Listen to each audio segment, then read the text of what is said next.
Bonjour à tous et bienvenue dans cette revue Afrique de ce lundi. Passé les résultats contestés, l'heure est à la formation du bureau de l'Assemblée nationale au Mali qui, pour succéder à Isiaka Sidibé, écrit le point à sa une ce lundi.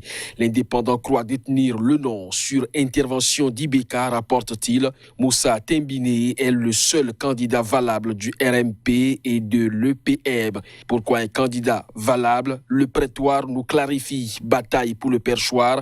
Le RMP choisit Diara Souba, Tembine bénéficie du soutien d'Ibeka. Le pays à son tour nous parle du soutien de 104 députés dont 18 du RMP à Moussa Tembine, de quoi lui donner une avance sur son adversaire.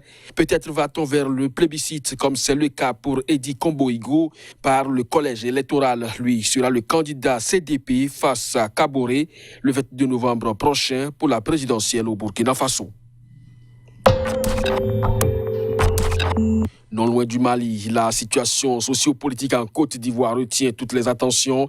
Le quotidien d'Abidjan rapporte qu'un journal français fait de graves révélations au point d'inquiéter les chancelleries occidentales. Le jour parle de la poursuite de Soro en France pour torture, assassinat et crimes de guerre. Le journal conclut que le président de l'Assemblée nationale traverse un sale temps.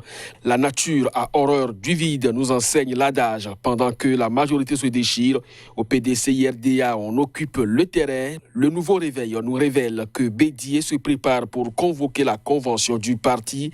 Ceci afin de désigner le candidat pour le 31 octobre. La maladie de Covid-19 aussi occupe le terrain. Le patriote avec Kandia revient sur les dispositions pratiques pour le 18 mai. Ce jour, en effet, élèves et enseignants reprennent le chemin de l'école.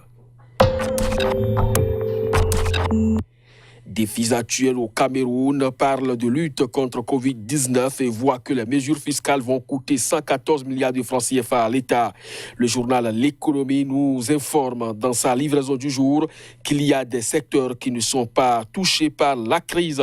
Cette précision est également recherchée ailleurs comme en Côte d'Ivoire. En effet, Fonds spécial de solidarité, rapporte Fraternité Matin.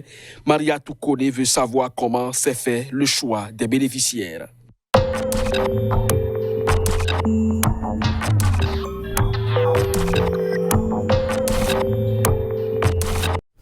Et voilà, mesdames, messieurs, ce sera tout pour cette édition que je vous remercie d'avoir suivi.